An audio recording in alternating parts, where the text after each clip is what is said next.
Okay, habang piniprepare po. At very familiar na ito sa inyo. 25:21. Basahin po natin lahat. Okay, lahat po. His Lord said unto him, Well done, thou good and faithful servant.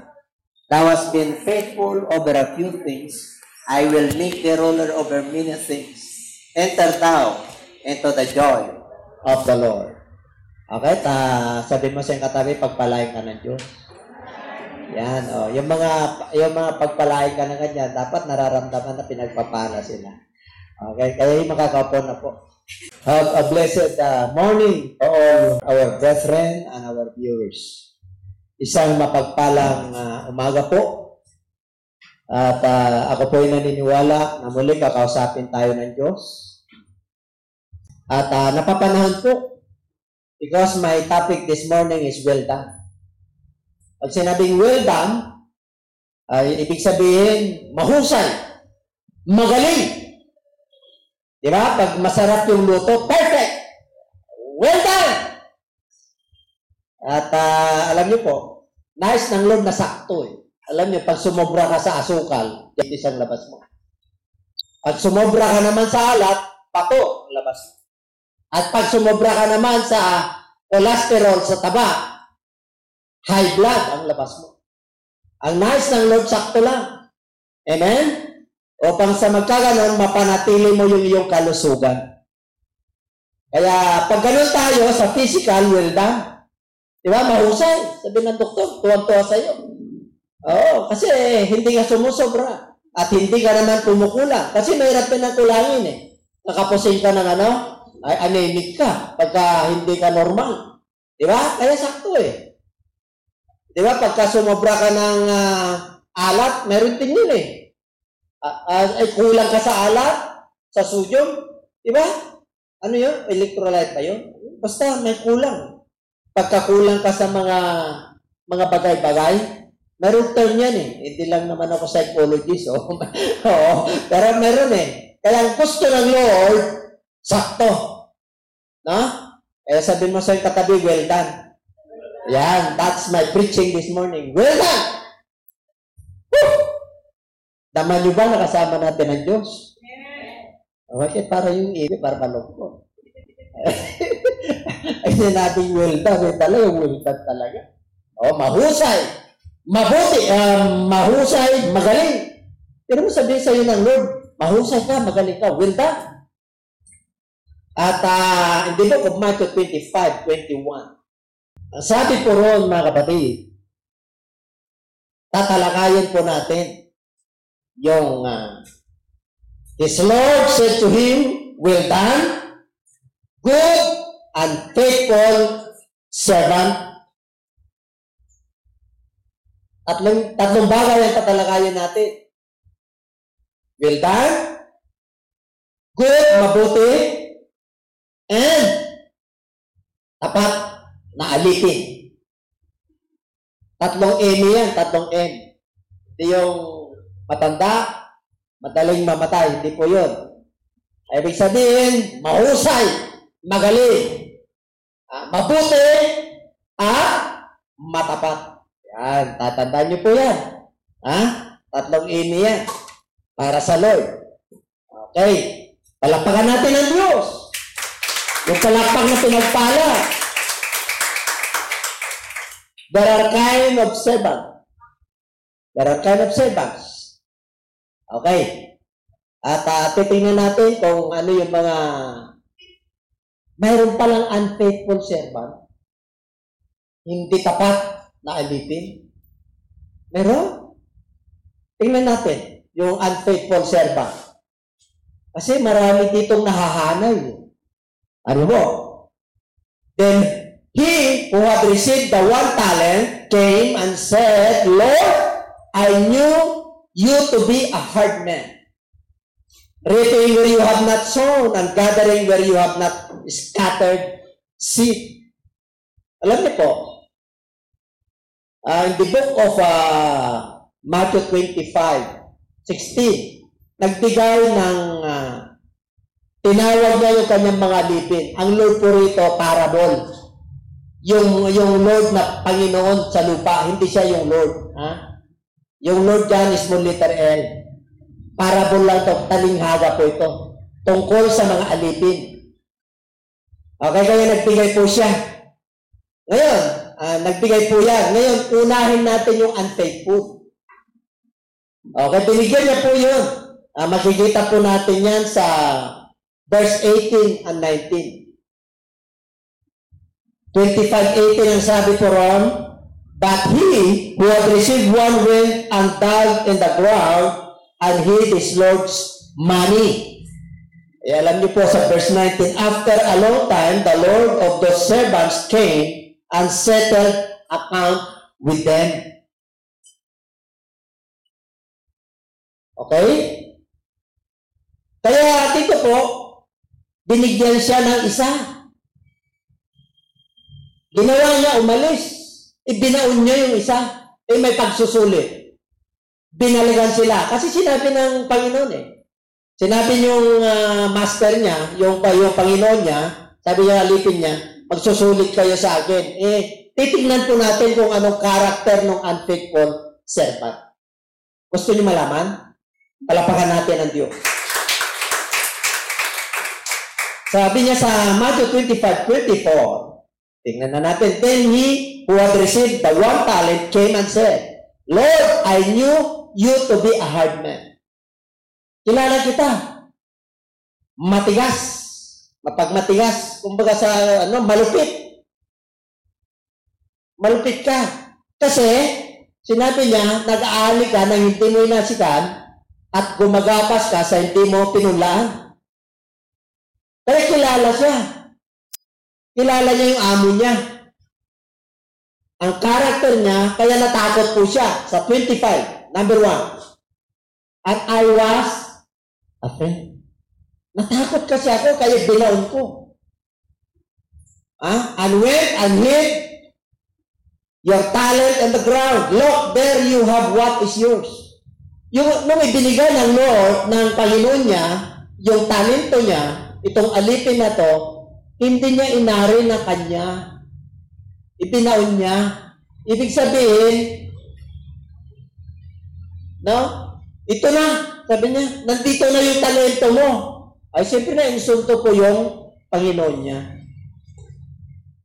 Sa 25. Una, natakot siya, kaya binaon niya. Pangalawa, wala siyang obligasyon. Wala siyang responsibility. Kasi, nung binigyan siya ng talent, hindi niya kinuha na para sa kanya yon. Wala siyang kabuluhan na alipin. Unfaithful servant. Sa 26, una, natakot siya. But his Lord answered and said to him, tingnan niyo yung Lord dyan, small letter L. Hindi po in-emphasize dyan ng ating Panginoon. Kundi parable po yan, yung amo at saka yung alipin. But his Lord answered and said to him, you wicked and lazy servant. Masama kang alipin at tamad. Wala siyang ginawa Wala siyang ginawa kasi binaon niya Tapos umalis siya. Binaliwala niya yung binigay at pinagkatiwala sa kanya ng kanyang master, yung kanyang amo. Yan ang kanyang character. You know that I reap where I have not sown and gather where I have not scattered. Alam mo.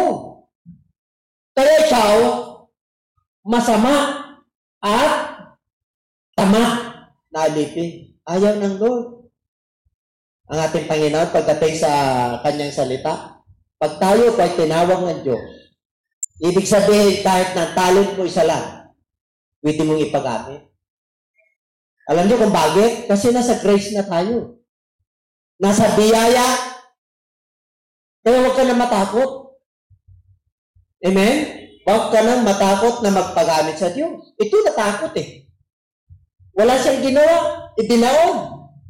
Kaya ang tawag sa kanya nung kanyang amo, wicked and lazy servant. Ayaw ng Lord na darating ang panahon, pagsusulit, na tayo po ay ginawang anak niya at wala tayong ginawa. Ayaw ng Diyos yun. Ayaw ng Lord na tayo po ay unfaithful. Di pa ba kayo? Palapakan natin ang Diyos. Yes, yung palapak talaga na pinagpala. Oo. Kaya, yun ang kanyang katangian. Oo. Ngayon, mga kapatid, ito ang gusto ng Lord na servant. Tingnan po natin. Ano ang gusto ng Lord na servant? Well done. Bakit well done? Okay. In the book of Numbers 32, verse 11, surely none of the men who came up from Egypt from 20 years old and above shall see the land of which I swore to Abraham, Isaac, and Jacob, because they have not wholly followed the Lord. Sa verse 11 yan ang kaso nila. Bakit hindi sila nakapasok? Kasi hindi sila lubos na sumunod sa Lord. Iba yung lubos, iba yung hindi lubos. Sa 11 yan, ang sabi niya, because they have not wholly followed the Lord. Kayo ba'y naniniwala na maraming mananampalataya na half-hearted? They don't follow the Lord wholly or fully. Yan ang kaso niyan. Kaya hindi sila pinapasok ng ating Panginoon. Kasi nung nakita nila, dami silang hayop, 600,000 ang umalis galing ng Egypt. Nung lumabas po sila, halos 1 million kasi mga pamilya yun eh. Ang nakalagalan doon, mga men. Biro mo, ang kongregasyon ni Moses sa wilderness, 1 million, more than. Kaya mo ba yun? Lalabas kayo sa Egypt? Wilderness. Ano sa wilderness? Wala. Walang garments factory doon. Walang sleeper doon. Walang processing ng food doon. Pero sabi ng Lord, ako ang bahala sa inyo. Oh. Bakit hindi sila nakapasok? Because they does not follow the Lord wholly. Buo. Bakit si Caleb nakapasok sa 12? At saka si Joshua. Kasi, sumunod sila sa ating Panginoon 100%. Amen? Kaya nga, kukunti lang talagang papasok. Pagdating sa pagsusulit, hindi po ganun kadali. Kaya sabi ng Lord, be wise. Alam niyo ang kaso nito, ang mga kaso nito, bakit 40 years sila?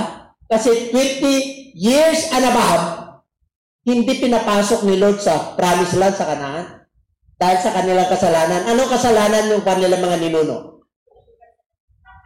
12 tribes, 10 tiktik, 10 spies. Sabi ng Lord, kunin nyo yan. Pag sinabi ng Lord na kunin nyo yan, sakupin nyo yan, inyo na yan. Diyos ang nagsabi. Yung 10, nag-alala, nag-alinlangan, hindi ubra. Malalaki, gantang kalaban natin. Nanghina yung mga tao na discourage. Kaya pag ikaw ay leader, huwag mo silang i-discourage. Kailangan encourage mo sila kahit na may typhoon signal number 4, encourage mo rin pa rin sila. Huwag mo sabihin, ay huwag na tayo mag-church kasi darating ang signal number 4. Manghihina yan. Amen? Itali na natin yung bubong natin kasi abangan na natin ilumihis yung bagyo. Sino talo? Kaya si Caleb at saka si Joshua ang nakapasok. Bakit? Buo ang kanilang loob. Buo! Bakit? Sinabi ng Lord, kunin nyo na eh. Hindi totoo yan. Ang sabi nila, hindi. Ang mga ubas doon, mga buwig ng ubas, ang lalaki. Yung honey, yung gatas, milk and honey, talaga naman. Nagbitbit sila, pinakita eh. Kita mo na yung mga mahihina na leader. Diba? Kaya pag leader ka, kailangan, amen? Holy palo. May mga leader, pero not holy palo. Diba? Kaya nga may nagpapatuloy eh. May matibay eh. Bakit? Holy palo. Ano? Yun ang karakter nila. Kaya sabihin mo sa yung katabi, matibay ka ba? Matibay ka? Everybody say amen. Kaya ang prayer ko sa mga ganon, kung anong kalooban mo, Diyos.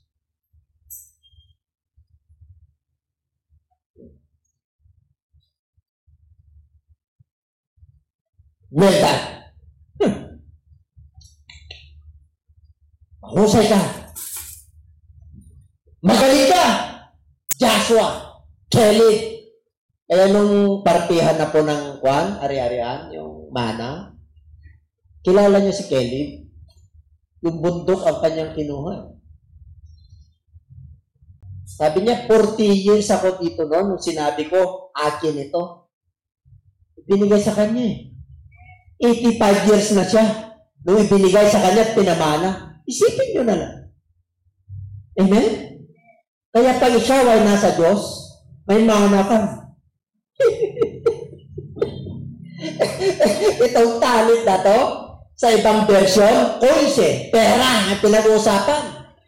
Binigyan niya ng 5,000 coins, binigyan niya ng 2,000 coins, at binigyan niya ng 1,000 coins. Yung 1,000 coins, ibinaon, natakot.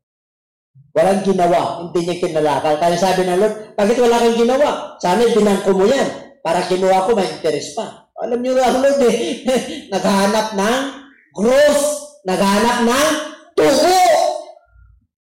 Wala nga naman 10 taon ka na sa pananampalataya, bunding ka pa rin. Amen? Meron lang kunting ulan, hindi ka napupunta sa gawain. Baka sabihin mo, lalagnatin ka. Hindi ganun. Amen po? Wala ka lang perang, nahirapan ka lang, kunti lang yung kulang sa pamasahe. Pwede ka naman humira. Tinitignan ng Diyos yan. Amen? Tinitignan niya kung talagang huli, palo, ganun. Buo ang loob mo. Kahit paintulutan ng Diyos na minsan kapos ka, buo ang loob mo. Kasi sinabi ng Lord, sino man ang susunod sa akin, mga aking tutunin, ang aking mga utos, ay papagpalain ko. Ito, nakatakda na ang pagpapala sa iyo. O di piliin mo sa Diyos, nakatakda na eh. Pag sinabing nakatakda, nakaset, curse or blessing. Yan ka na ng Diyos eh. Blessing ka na, kahit na magsakripisyo ka ng konti. Kahit may tulutan ng Diyos na may mangyari. Pag sumunod ka sa ating Panginoon, mayroon ka talagang pagsubok. And everybody say amen. Pag nasa Lord ka, why? Because you holy, the Lord. Number 2. Ito yung mabuti. Good. Pag sinabing good, there is only one good, that is God. Tingnan natin in the book of Matthew. Now, behold, one came and said to him, Look, teacher, what good thing shall I do that I may have eternal life? Rabbi. Pag sinabing Rabbi, si Lord na yan. Master, Sir, good teacher. Oy, gusto kong maghari ang Diyos sa akin. Ano gagawin kong mabuting bagay? Kasi naghanap siya ng mabuti. That I shall do, that may have eternal life. Para pagharian ako ng Diyos. Kaya sabi niya sa 17, so he said to him, why do you call me good? No one is good but one. That is God. But if you want to enter into life, keep the commandments. Okay na. Gusto mo bang pagharian ka ng Diyos? Gusto mo bang magiging mabuti? There is only one God, that is God. So, ibig sabihin, hindi ka pwedeng magiging mabuti. Isa lang ang mabuti, ang Diyos lang. Ang tanong, paano ako maging mabuti? Kaya sabi ng Lord, ginawa mo na ba ito? Yung 10 Commandments. Ginawa niya na. Hindi siya nangalunya, hindi siya nagnakaw, hindi siya nagsinungaling. Kaya sabi niya, since my youth, ginawa ko na yan. Mula nung aking pagkabinata, sumusunod ako. Alam ko, good ako. Alam niya, good siya. Alam niyo, good siya. Tingnan natin kung gaano siya ka-good. Alam niyo po, iba ang criteria ng Lord. Sa verse 21, Jesus said to him, if you want to be perfect, kung gusto mo na magiging sakdal, go, sell what you have, and give to the poor, and you will have treasure in heaven. And come, follow me. Meron ka pang kulang. Akala mo good ka dahil nasunod mo yung 10 Commandments. Meron pa. Ano yun? Naghanap ka ng good, umayo ka, ibenta mo yung ari-arian mo, ibigay mo sa mahirap, tapos bumalik ka, tapos sumunod ka. Mayaman yung binata eh. Mayaman eh. Kaya sa sumunod na verse, sa 20 hanggang 30 po yan. Eh, siyempre po, hindi niya kaya. Kasi naghanap siya ng good eh. Bakit? Nakapokus po siya sa yaman niya. Hindi yung pagsunod sa Lord. Hindi yung 10 Commandments. Yes, ginagawa niya. Naging mabuti siya. Hindi siya nagagrabyado. Kaya lang, yung pagyaman niya, hindi niya sinama ang Diyos para magiging good siya. Sarili niya lang. Kasi, kung kasama niya ang Diyos sa pagyaman niya, nung sinabi na Lord ng ko, umayo, ibininta niya. Tapos nagbigay siya sa mahirap. Tapos, bumalik siya. Maramdaman niya na siya ay good. Kasi, nawala na, naisuko niya na yung yaman niya. Amen? Mayroong bagay na mahirap isuko. Sa isang tao, kahit na mahirap yan, meron siyang bagay na hindi may suko. Ano yun? Maring bisyo. Maring kasalanan. Maring hindi magandang kanyang pag-isip. Yun ang dapat natin isuko para magiging good tayo. Amen? Kaya ang sabi ng Lord nakita ng mga alagad siyempre po, pasuray-suray. Sayang, di na ako babalik. Sabi ng mga alagad, ang hirap palang pangharian ng Diyos. Sabi niya palang sabi ng ating Panginoon, mas maigi pa yung kamilyo. Pumapasok siya sa butas ng karayo. Kaysa isang mayaman, mahirap pagharian ng Diyos. Kaya pag mayaman ka, mahirap ka talaga pagharian ng Diyos. Sinabi na ng Lord Amen? Kaya sabi nila Pedro, negosyante yun, mga fishing magnet yun. Sabi niya, Panginoon, iniwan na namin lahat. Ano naman ang pagkinabang natin? Hanggang 30 po yan. ang sabi ng ating Panginoon, abay, nandun kayo sa 24 sa trono, 12 sila nandun kayo, hindi kasama si Judas. Ang kasama purong si Paul. Amen? Kasi 12 tribes po yun, 12 din yung disciples, 24 yung elders. Nandun sila, nagja-judge, kasama sila sa judgment day. Amen? Ganun din po tayo. Ang sabi ng Lord, walang nag-iwan. Walang nag-iwan ng ama, ng magulang, sa gospel, at saka hindi, bumabalik po sila. Ang ibig sabihin ng ating Panginoon, pinrayority mo siya. You followed Him holy. Holy. Puro ang pagsunod mo sa Kanya. Kaya, well done, good. Nandiyan pa ba kayo? Palapakan natin ang Lord. Kasi number 3 na tayo number 3 na tayo. Ano yung number 3? Faithful. Mahirap maging faithful. Diba? Kanina, maraming unfaithful na Diba? Asawa. Asawang lalaki, asawang babae, girlfriend na babae, girlfriend na lalaki. Marami rin unfaithful na mamananampalataya. Iba-ibang Diyos. Marami. You want to be faithful? Kailan isa lang Diyos mo. Yung Diyos na nasa Bible. Yung Diyos na lumikha ng langit at lupa. Kailan isa lang. At saka kailangan isa lang asawa mo. Pag Kristiyano ka.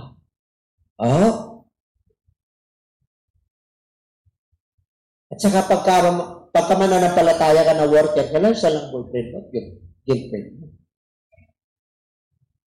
Para mapalasig tayo, tingin sa akin, diba? Ate yata yung bang manunod. Hindi ba ako pwedeng mamangka, Bishop, sa dalawang ilog? Hindi, isa lang bangka mo. Kasi isa lang patutukuhan nyo. Kasi pag nag-commit ka ng fornication at adultery, labag sa batas ng Diyos yan.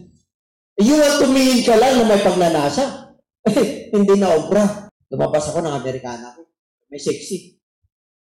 Tumingin ako, may pagnanasa. Forgive me. Jesus name. Dapat ganun ka kagad. Amen? Bakit? Hindi mo palang ginawa, may pagnanasa ka na, you commit adultery. Sa Old Testament, kailangan quote, hindi Pero sa New Testament, iba.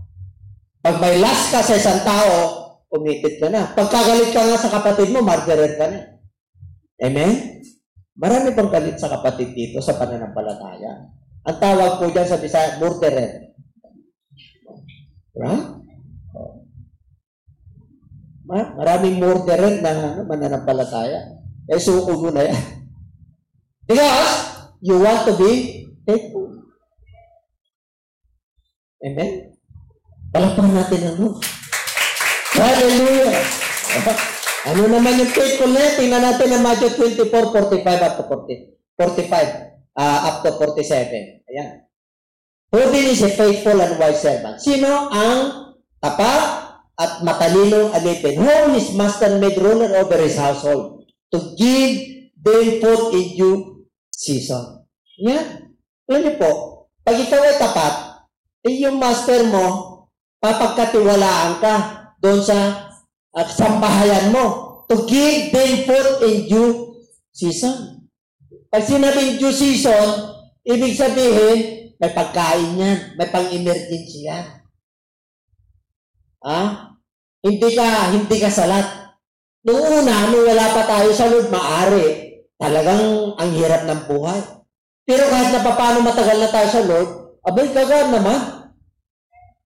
Dati yung isang poste mo, dapat 4 na ngayon, 3 na. Amen? Dapat merong asenso. Kasi nga, yung talent meron silang growth Kasi may pagsusulit. Kaya sabi ng Lord, sino ang tapat at matalinong alipin? Kasi pinagkatiwalaan siya ng master niya sa kanyang sambayan. Bakit? To give them food in due season. Kaya hindi ka magugutom. Hindi mo maramdaman na mabigat ang buhay. Kasi kasama mo ang Diyos.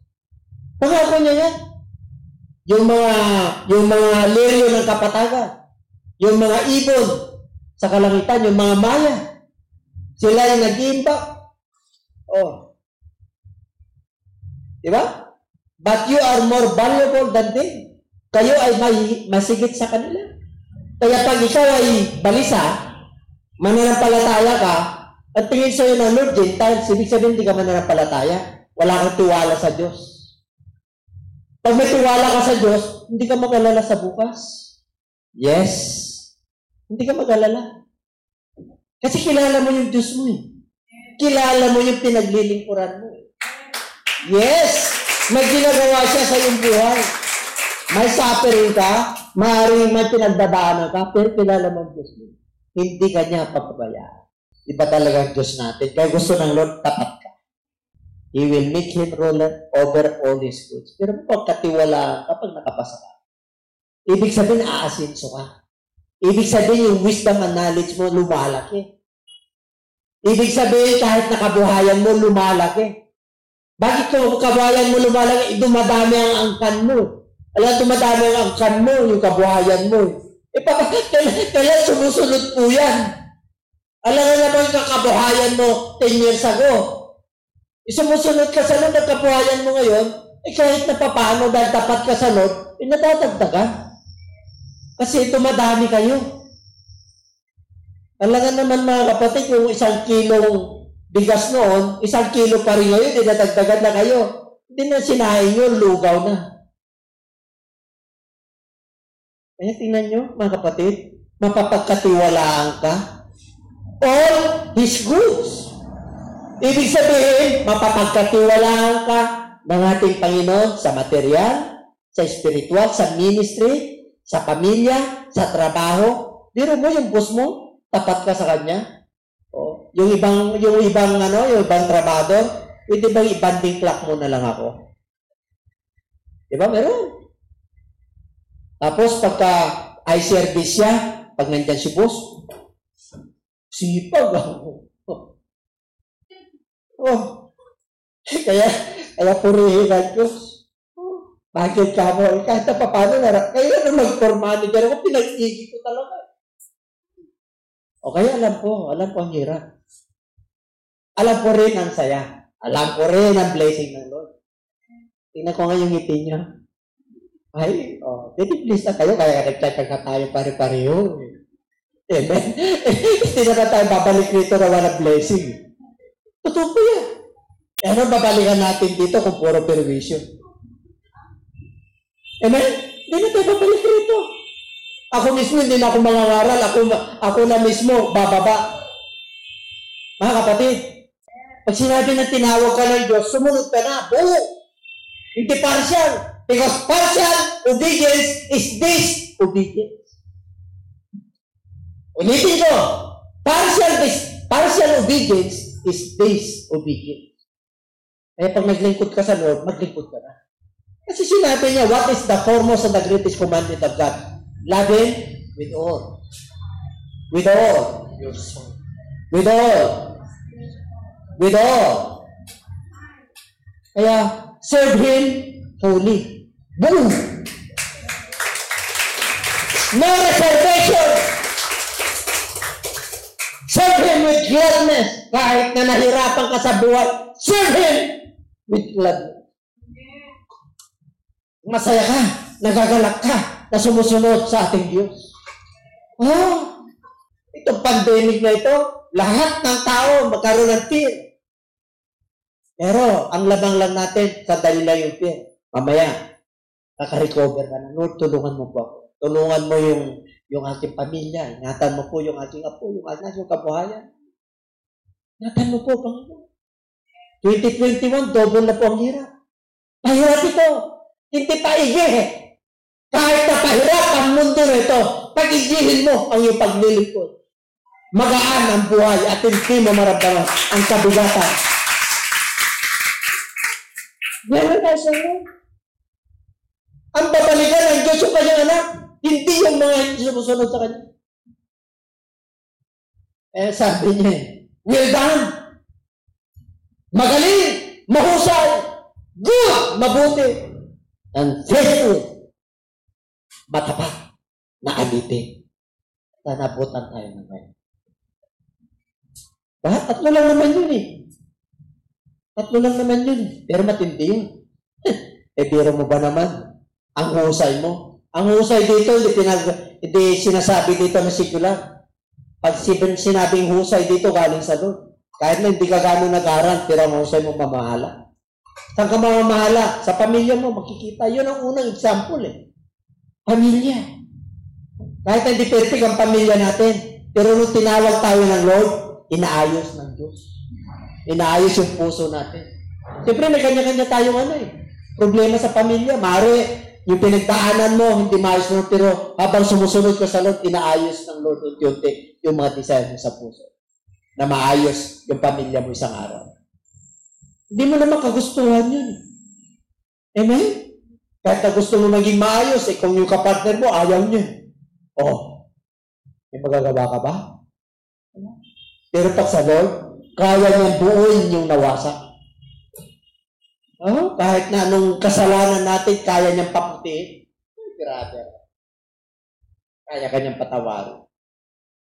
And everybody say amen. Sabihin mo siyang katabi, maglingkod na tayo. Ng tapat. Tatlong yun mahusay,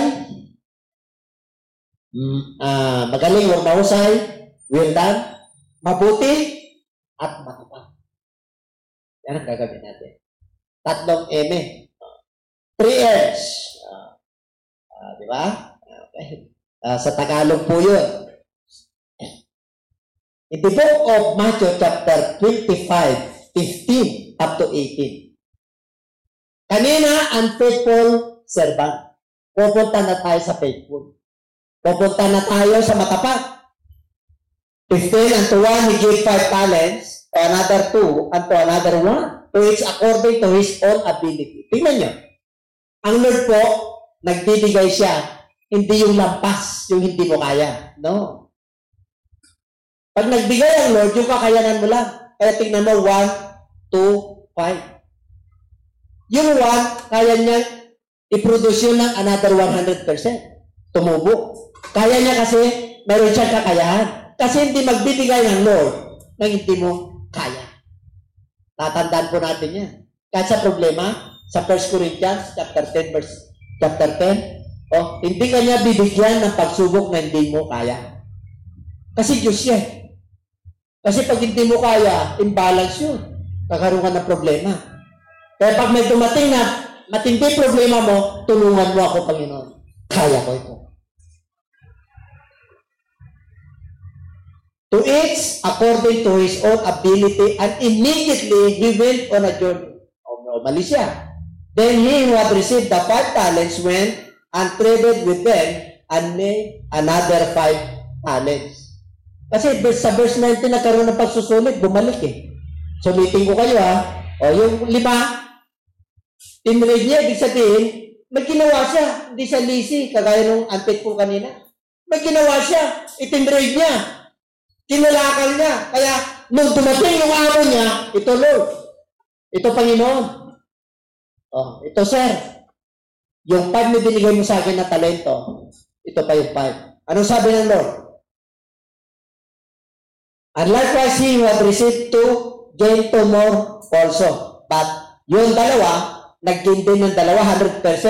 But he who had received 1 went and dug into the ground and hid his Lord's money. Dalawa lang ang faithful dyan. Yung dalawa. Yung isa, yun yung tinalakay natin yung unfaithful servant. Why? Because he was afraid, he was lazy, and he was wicked. Kaya ibinaw niya. Natakot siya. Pero itong dalawa, yung 5 talents at saka yung 2 talents, may ginawa sila.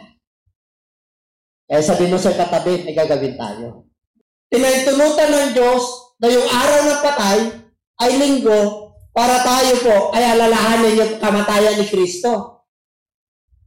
Pero kahit na namatay na si Kristo, mararamdaman natin na buhay si Kristo sa ating mga buhay. Para malaman ng buong mundo na yung November 1, ay kahit hindi pala pwedeng i-celebrate. Bakit? Ibawal ngayon ang pumunta sa sementeryo. May schedule. From November 1 to 4, walang dalaw. Kaya nag-advance na yung iba. At yung iba, pagkatapos na ng 4. Kaya pinahintulutan ng Diyos yan eh. Bakit? There are a lot of lessons to learn on this pandemic. Kaya yung mga talent na binigay sa atin ng Lord, ay, gamitin mo na. Kung may talent ka na mag-artista, mag-drama ka na sa... Kasi ang mga tao ngayon ay confused, problematic. Kaya pasayahin natin sila, kasama natin ang ating Panginoon. Sabi na Lord, joy to the world, the Lord is God. O dapat, masaya na tayo. Oo, November na, dati September pa lang, single pair, all the way. Oh, what time is the cinema service? Hey! Hindi, wala na day eh. Wala na. Wala, kasi namoproblema sa basic needs eh. Pero pagkasama ba, mananggaan. Kahit nalugaw rin dumarating, temporado. Salamat po. Diba? Kapasalamat pa kayo sa temporado. O hindi ko pa naranasan sa pag-temporado. Kaya binibless kayo lang yun. Diba?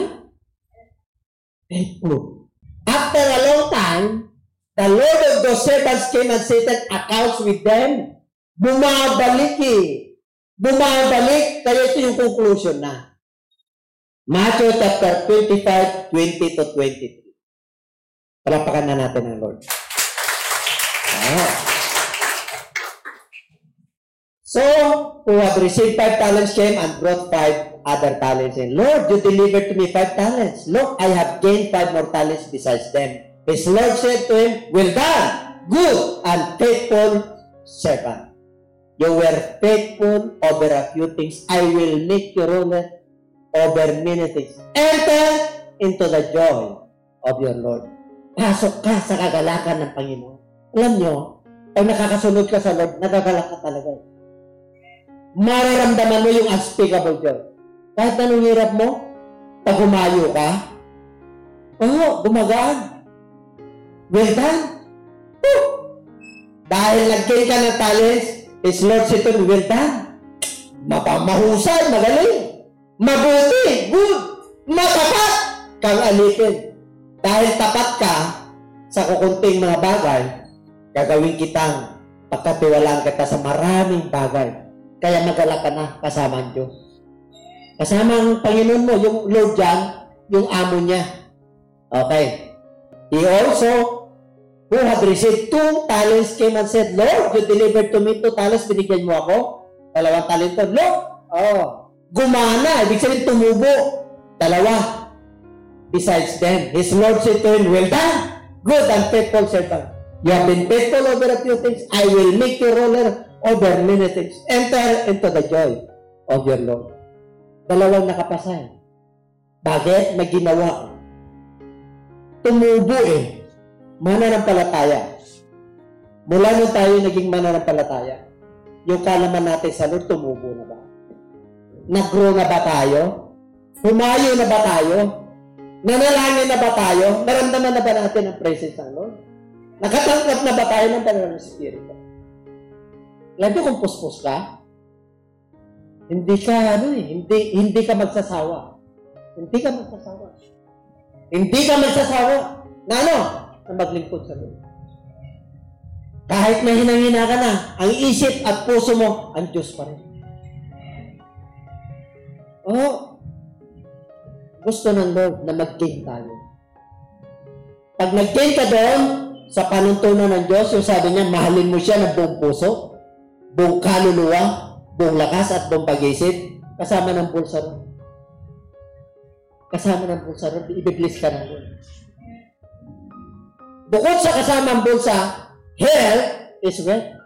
Kasama na rin ang katawan doon. Bakit? Did you not know that your body is a temple of the living God? Protektado ka na doon. Protektado ka sa mga virus. Palagay mo na yung rapid test, nag-positive ka. Swab test, nag-positive ka. Protektado ka pa rin. Huwag kang mag-alala. Amen? Kasi wala naman exempted dyan. Kaya sabi ko sa inyo may paraan ng Diyos. Kahit nakala mo, negative ka. Pero, pwedeng gawin ng Lord na positive.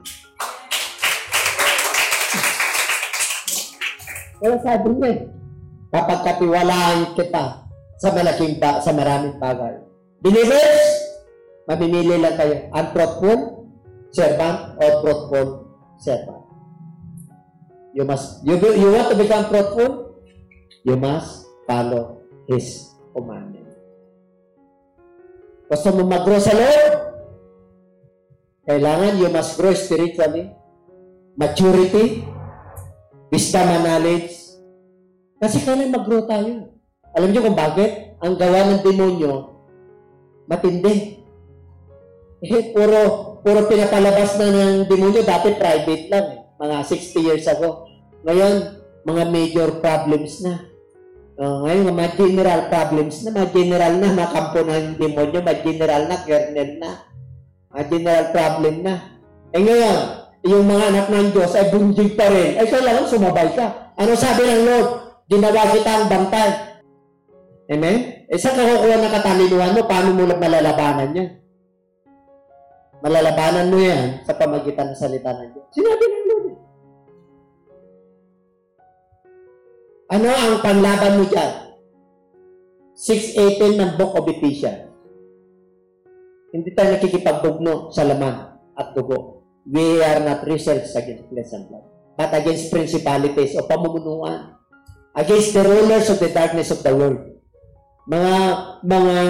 Ang daming mga hukbo-hukbo dyan sa pamamahala sa spiritual. Mga nagawa ng demonyo. Put on the whole armor. Yun. Kung wala ang armor ng Lord dyan, you cannot stand. Yung mga problema mo, hindi ka makakasabay.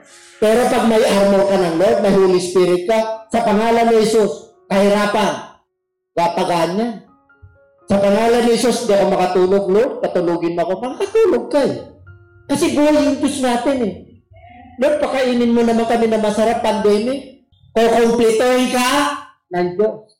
Ang nasa Lord, pagdating ng pagsusunod, will ka. Good and faithful servant. The plan of salvation.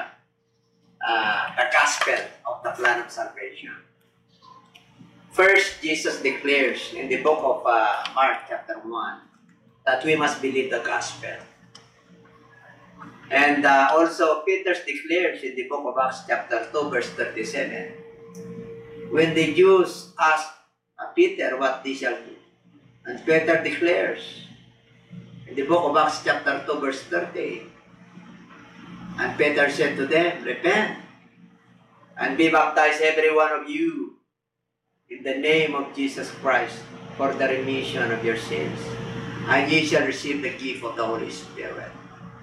And in 1 Corinthians 15, chapter 15, verse 1 to 4, Paul declares, verse 15, 1, moreover, brethren, I declare to you the gospel which I preached to you, which also you received, in which you stand, by which you also are saved, if you hold fast the word which I preached to you, unless you believe in vain. For I delivered to you first of all that which I also received, that Christ died for our sins. The plan of salvation is, number one, Christ died for our sins, according to the Scriptures. Verse 4, and that He was buried, and that He rose again in the third day, according to the Scriptures. So, the plan of salvation is Christ died, represents the repentance. And Christ was buried, represents baptism. And Christ rose again, represents resurrection of Christ, or the Holy Spirit baptism. That's why this is the plan of salvation, the gospel of salvation of Jesus Christ. That's why Paul declares, Paul said in the book of Romans chapter 1, verse 17, for I am not ashamed of the gospel of Christ, for it is the power of God unto salvation. So, brethren, this is the original plan of salvation. Jesus died, 1 Corinthians 15, 1 to 3. Jesus buried, 1 Corinthians chapter 15, verse 4. And Jesus rose again in 1 Corinthians 15:4. What we need is to repent and baptize and receive the Holy Spirit baptism. So, that is the gospel. So, what we need is to believe and to obey. Because that is the key to inherit the kingdom of God. That's why Peter said, repent and be baptized every one of you. Because Jesus Christ entrusted the keys of the kingdom of God to Peter in the book of Matthew chapter 16 verse 18. That's why those who watches this plan of salvation, I just want to ask you to raise up your hand and follow right after me a simple prayer of acceptance of the Lord. If you believe on the Lord Jesus Christ, please raise up your hand as a sign of surrender and follow after me this simple prayer of acceptance.